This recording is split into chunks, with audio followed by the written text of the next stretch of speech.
నమస్తే.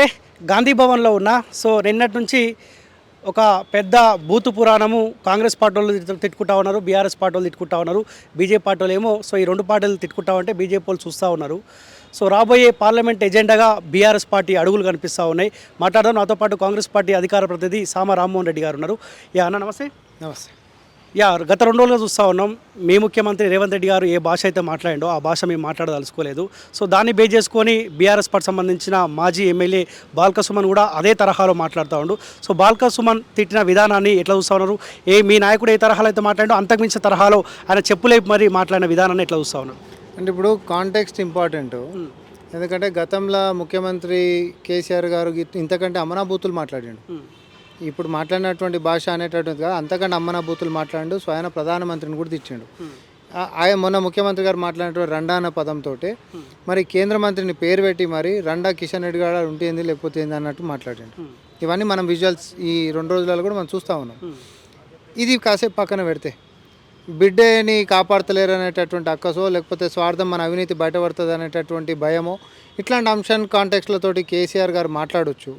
కానీ తెలంగాణ ఆస్తి అయినటువంటిది, తెలంగాణ హక్కు అయినటువంటిది కృష్ణానదిలో మన యొక్క వాటా ఏదైతే ఉద్యమ ఆకాంక్షలో మనం కొట్లాడుకున్నామో మాకు న్యాయబద్ధమైనటువంటి వాటా కావాలి. బచావా ట్రిబ్యునల్ అవార్డు ఇచ్చినటువంటిది కాదు, బచావత్ అవార్డు ఇచ్చినటువంటిది కాదు. మాకు 299 టీఎంసీలు కాదు, మాకు 575 టీఎంసీలు మా వాటా. ఎందుకంటే నదీ పరివాహకం మన తెలంగాణ ప్రాంతానికి ఎక్కువ ఉంటుంది కాబట్టి ఏ చట్ట ప్రకారం చూసినా మాకే ఎక్కువ రావాలి, మనం దాని మీద కొట్లాడదామని అన్నారు. ఇది ఒక అంశం. వాటా గురించి కొట్లాడుకోవడం ఒక అంశం. ఇది కాకపోతే వాటా సంగతే తేలకంటే ముంగటనే పోతిరెడ్డిపాడుకి పొక్క కొట్టుకొని ఎత్తుకొని పోతుంటే సౌటలు సన్నాసులు ఏం పీకలేకపోతున్నారు అని గతంలో ఉద్యమ సమయంలో ఇదే కేసీఆర్ మాట్లాడారు. ఇది ఒక అంశం. అదే కృష్ణానది మీద అప్పుడు ఆన్గోయింగ్ ప్రాజెక్టులు ఎస్ఎల్బీసీకి సంబంధించినటువంటిదైనా లేకపోతే పాలమూరు రంగారెడ్డికి సంబంధించిన ఇవి ఆన్గోయింగ్ ప్రాజెక్ట్స్ అప్పుడు ఉండే. ఏది ఎస్ట్వైల్ ఏపీ అంటే ఉమ్మడి ఆంధ్రప్రదేశ్లోనే. సో తెలంగాణ వచ్చినాక 2014 తెలంగాణ వచ్చినాక ముఖ్యమంత్రి కేసీఆర్ అయిన తర్వాత 299కే అంటే ఏదైతే అన్యాయమో మా వాటా కాదు మా వాటా ఎక్కువ అని చెప్పి తెలంగాణ కొట్లాడుకున్నామో అది కాకుండా ఏదైతే అన్యాయం వాటా అని అన్నామో దానికే సంతకాలు పెట్టొచ్చిన ద్రోహి ఎవరు, దుర్మార్గుడు ఎవరు, అసమర్థుడు ఎవరు, వెన్నుతోటి నిలబెట్టిపించి అపెక్స్ కౌన్సిల్ ఇప్పుడు రాష్ట్ర విభజన చట్టంలో క్లియర్గా ఉంది. ఏదైనా కూడా కృష్ణా రివర్ మేనేజ్మెంట్ బోర్డు అయినా గోదావరి రివర్ మేనేజ్మెంట్ బోర్డు అయినా ఈ రెండింటికి సంబంధించినటువంటిది అన్నీ చూసుకునేటటువంటిది ఎపెక్స్ కౌన్సిల్. ఈ రెండింటి మీద ఎవరు మళ్ళా అంటే ఎపెక్స్ కౌన్సిల్ అంటారు. ఈ ఎపెక్స్ కౌన్సిల్ ఎవరెవరు ఉంటారు తెలుసా? కేంద్ర మంత్రి జలవనరుల శాఖ మంత్రి వర్యులు ఉంటారు, తర్వాత ఏపీ ముఖ్యమంత్రి ఉంటారు, తెలంగాణ ముఖ్యమంత్రి ఉంటారు. అంటే ఈ ముగ్గురే మెయిన్. ఈ ముగ్గురు మెయిన్ తోటి కేఆర్ఎంబీ అయినా లేకపోతే జిఆర్ఎంబీ అయినా నడుస్తుంది. అంటే వాటాలకు సంబంధించినటువంటి అంశాలైనా నీళ్ళు వదిలిపెట్టుకోవాలైనా కొత్త ప్రాజెక్టులు కట్టాలైనా ఎమికబుల్గా ఏది ఉన్నా మీరు అండర్స్టాండింగ్ తోటి ముందుకు పోవచ్చు అని ఉంది. అట్లాంటప్పుడు అట్లాంటి సందర్భంలో అంత మంచి అవకాశంలో మరి తెలంగాణకి వాటా ఎక్కువ రావాలి కదా అని చెప్పి ఏ ఒక్కరోజు నువ్వు కొట్లాడిన పాపన పోలే. పైపెచ్చు తక్కువ వాటాకే నువ్వు ఈరోజు సంతకాలు పెట్టి ఇన్ని రోజుల నుంచి కొనసాగించుకుంటూ వచ్చినావు. రెండవది ఆన్గోయింగ్ ప్రాజెక్ట్స్ ఏవైతే ఉండనో ఎస్ఎల్బీసీ కొన్ని పైసలు పెడితే అయిపోయేటటువంటి ప్రాజెక్ట్ ఎస్ఎల్బీసీని అయినా లేకపోతే కృష్ణా నది పరివాహకంలో ముందుంటున్నటువంటి ప్రాజెక్టులు ఏ ఒక్కటి కూడా పూర్తి చేయలేదు. ఏ ఒక్కటి కూడా నువ్వు కొత్తగా మొదలు పెట్టింది లేదు. మొత్తం మీద ఈ 10 సంవత్సరాల్లో పాలమూరుని ఇప్పుడు బంగారు తెలంగాణ చేస్తామని చెప్పి కేసీఆర్ వచ్చిండు, కానీ రతనాల రాయలసీమ చేస్తామని చెప్పి వాళ్ళ గడ్డ మీద పోయి మాట్లాడిండు. వీళ్ళు అన్న తర్వాత పోతిరెడ్డిపాడుకు పొక్క కొడితేనే అంత పెద్దగా చెప్పినటువంటి నువ్వు మాట్లాడినటువంటి నువ్వు రెచ్చగొట్టినటువంటి నువ్వు అది నిజంగానే అన్యాయం ఉండే. మరి పోతిరెడ్డిపాడుకి హెడ్ రెగ్యులేటర్ ఎక్స్టెన్షన్ అని చెప్పి పొక్కని పెద్ద చేసి 80 క్యూసెక్ల నీళ్ళు ఎత్తుకపోయేది నీ హయాంలో జరిగింది, నిన్ను కాగలించుకున్నాక జరిగింది, నీతో మాట్లాడినాక జరిగింది. దీనికి ద్రోహి ఎవడు? హక్కుల మీద నువ్వు కొట్లాడలే, ఉన్న ప్రాజెక్టులను నువ్వు కట్టలే, అవతలవాడు ప్రాజెక్టులు అసలు రాయలసీమకి ఎట్లాంటి కేటాయింపులు లేకపోతే వాళ్ళేమో ప్రాజెక్టుల మీద ప్రాజెక్టులు కట్టుకొని పోతుంటారు. అసలు పాలమూరు రంగారెడ్డి నల్గొండ జిల్లాలకి నీటి పరివాహకం ఉండి హక్కు ఉంటున్నటువంటి ప్రాజెక్టులను కూడా నువ్వు సంపూర్ణంగా చేయక పైపెచ్చి కొత్తవి మొదలు పెట్టక హక్కుని కూడా తక్కువ సంతకాలు పెట్టి తెలంగాణ ద్రోహానికి పాల్పడి రైతులు కాదు ప్రజల నోట్ల మన్ను కొట్టిండ్రు. ఇది స్పష్టంగా మేము తెలంగాణ ప్రజలకి చెప్తున్నాము. కానీ ఈ తిట్లతోటి ప్రజలకు ఏమైనా మేలు జరిగే అవకాశం ఉందా? మీ నాయకుడు వాళ్ళని తిట్టడం, మీ నాయకుడు ఒక మాట అంటే వాళ్ళు ఒక 10 మాటలు అంటా ఉన్నారు, చెప్పులు చూపిస్తూ ఉన్నారు. ఈ మాటలతోటి ప్రజలకు ఏమైనా మేలు జరిగే అవకాశం ఉందా? మీరు ఒకటి చెప్పుండి, కడుపులో బాధ అవుతుందా కాదా?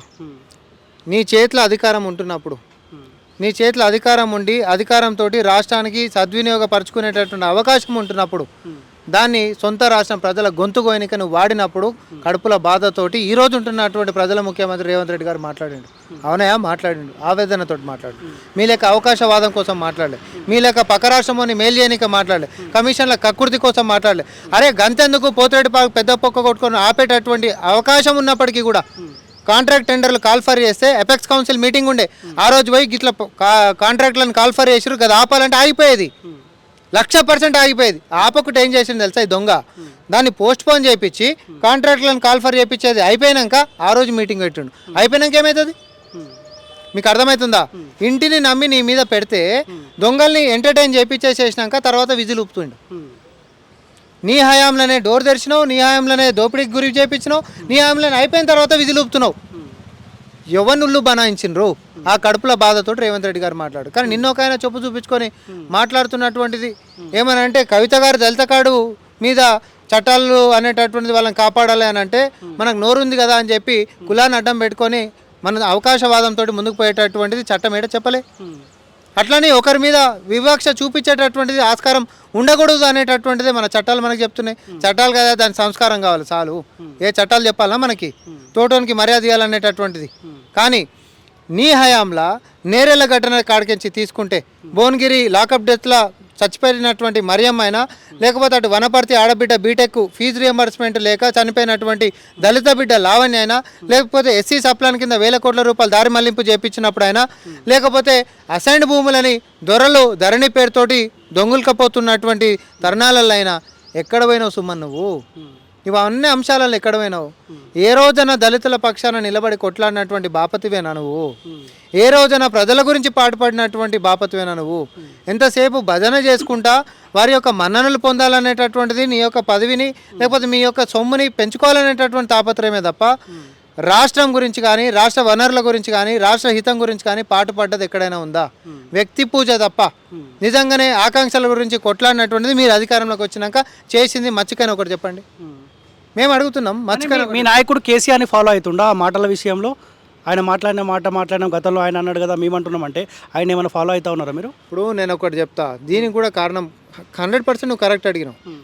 ఎట్లుంటుందంటే ముఖ్యమంత్రి అయినప్పటి నుంచి రేట్ ఎంత రెడ్డి అని, లేకపోతే ఇంకోటి ఏదో నోటు దొంగ అని, తర్వాత ఏదో మేస్త్రి గుంపు మేస్త్రి అని, తర్వాత ఏదో 3 అడుగులని, ఇంగ్లీష్ రానోడని, చదువు రానోడని, ఇవన్నీ వ్యక్తిగత దూషణలకు ఎవరు దిగారు? ఫస్ట్ సమాజంలో ఎప్పుడైనా ఎట్లుంటుంది అని అంటే మేము ఒక నిర్దిష్టమైనటువంటి రేఖ గీసుకున్నాం. ఎందుకు అవతలోడు ఎంతున్నా కూడా మనము అవసరం లేదు అని. కానీ రెచ్చిపోకుండా అలా హద్దులు దాటిపోయి మితిమీరిపోతుంది అనుకో, ప్రజల్లోకి ఒకటి ఏమవుతుంది అని అంటే వాళ్ళు మాట్లాడుతుంటే మేము దాన్ని తిప్పి కొట్టలేకపోతే కూడా మేము అసమర్థుల కింద పడేటటువంటి ఆస్కారం కూడా ఉంటుందా ఉండదా? నీకు తెలియదు ఏముంది రాను, నువ్వు చెప్పు. దేనికైనా ఒక స్థాయి ఉండాలి, లేకపోతే దేనికైనా ఒక పరిమితి ఉండాలి. మాట్లాడేటటువంటి భాష దగ్గరికి మొదలు పెట్టుకుంటే మేము సహించినాం ఇది ఇట్లయితే కాదు అని చెప్పేసి అర్థమై అందులో వాళ్ళ మీద వ్యక్తిగతంగా మేమేమనలే, రాష్ట్రానికి జరిగినటువంటి అన్యాయాన్ని ఆ అక్కసుతోటి కడుపులో మంటతోటి మాట్లాడి నీకు ఇంత అన్యాయం చేసినావు, నువ్వు ముఖ్యమంత్రి లెక్క ఉండనేటటువంటిది దాన్ని ప్రజలు స్వీకరిస్తారు. కానీ నీ వ్యక్తిగతంగా దూషణలు చేస్తామనంటే నేను ఒక ఆయన చేసిండు, దాన్ని ఏమి స్వీకరించరే. రాష్ట్రం కోసం కొట్లాడుతున్నటువంటి నాయకుడిని అక్కసుతోటి కక్కేటటువంటి నాయకుడికి తేడా ఉంటుంది. ఆడ నాయకుడు ఉండలే కానీ చెప్తున్నా నేను. కానీ కౌశిక్ రెడ్డి మాట్లాడుతుండు, MLA, Huzurabad MLA. So assembly సమావేశాలు రాబోతా ఉన్నాయిగా, మా హరీష్ రావు సిద్ధంగా ఉండు, ఎవరు రెండనో అసెంబ్లీలో తేల్చుకుందాం అంటావు, సిద్ధంగా ఉన్నారా మరి? ఇక పసిపిల్లల్ని పెట్టుకొని ఓట్లాడుకొని చచ్చిపోతామని బెదిరించి గెలిచిన ఆయన గురించి మనం ఎంత తక్కువ మాట్లాడితే అంత మంచిది. నీకు చదువు లేదు, నా సంధ్య లేదు, నా సంస్కారము లేదు, కనీసం సమాజానికి సంబంధించినట్టు ఒక స్పృహ కూడా లేదు. మైనర్ పిల్లల్ని ముంగట పెట్టుకొని వీడియోలు చేయించుకొని ఓట్లాడుకొని మీరు ఏకపోతే చచ్చిపోతా నా శవయాత్రలు అని చెప్పి బ్లాక్మెయిల్ చేసినటువంటి నువ్వు, నీ గురించి మేము ఎంత తక్కువ మాట్లాడితే అంత బాగుంటుంది. సో బాల్క సుమన్ మీద మీ కాంగ్రెస్ పార్టీకి సంబంధించిన నాయకులు కేసులు పెట్టారు వివిధ పోలీస్ స్టేషన్లో. ఏమైనా చర్యలు ఉంటాయా? జైలు పోయే అవకాశం ఉంటుందా? అన్ని ఛానళ్లలో బాల్క సుమన్ అరెస్టు ఖాయం అనే చర్చ జరుగుతుంది. కక్షపూరితమైనటువంటి చర్యలు కాంగ్రెస్ పార్టీ చేయదు, కానీ తప్పు చేసినటువంటి వాళ్ళని క్షమించదు. తప్పుని తప్పే అంటది, సొంతోడైనా పరాయోడైనా ప్రతిపక్షమోడైనా లేకపోతే పక్క రాష్ట్రమోడైనా అందరినీ ఒకటి లెక్క మేము చూస్తాము. తప్పుని తప్పు అంటాం, ఒప్పుని ఒప్పు అంటాం. కన్స్ట్రక్టివ్ క్రిటిసిజం చేయండి. అసెంబ్లీలో మైక్ కట్ చేసినామా? ఈ రోజు కూడా ఛాలెంజ్ చేస్తున్నాం. ప్రిపేర్ అయ్యి మీరు రండి. మీరు చేసినటువంటి అవినీతిది పక్కదారి పట్టించేటటువంటి ప్రిపరేషన్ ఉంటుంది మీది. మీ బతుకులకు ఎప్పుడు కాగితాలతో వచ్చేటటువంటిది ఏముండదు మీది. ఎందుకంటే మీరు చేసింది మొత్తం పాపాల చిట్టనే.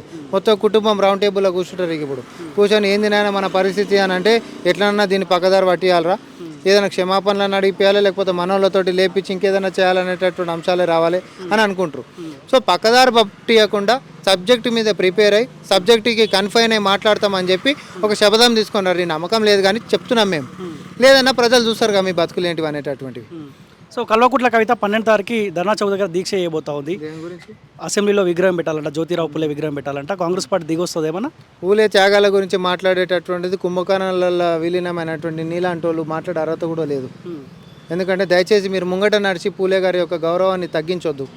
ఆయన మీద గౌరవం మాకు ఉంది కాబట్టి మీరు ప్రగతి భవన్ పెట్టుకున్నటువంటి దాన్ని ప్రజాభవన్ కాదు పూలే భవన్ చేసినాం మేము. ఈరోజు ఆయన యొక్క పేరుతోటి కొన్ని లక్షల మంది సమస్యలు తీరుతున్నాయి. కాంగ్రెస్ పార్టీకి సూక్తులు కాదు, నీలాంటి పాపపు చేతులు ఏవైతే ఉన్నాయో అవినీతి కుంభకోణాలు, తర్వాత లిక్కర్ కుంభకోణాలు అని చెప్పి తెలంగాణ ఖ్యాతిని తగ్గించినటువంటి నువ్వు, లేకపోతే ఈడికించి మంత్రుల్ని తీసుకొని పోయి జంతర్ మంతర్ల మంతర్లు డబుల్ యాక్షన్లు చేసినటువంటి మీరు ఈరోజు మాకు శుద్ధులు చెప్పేటటువంటి ప్రయత్నాలు దయచేసి చేయకండి. మీరు ముందుకు నడిచి పూలే గారి యొక్క గౌరవాన్ని కించపరచకండి. మీవి పాపపు చేతులు, మీవి అవినీతి చేతులు, మీది అవినీతి కుటుంబము.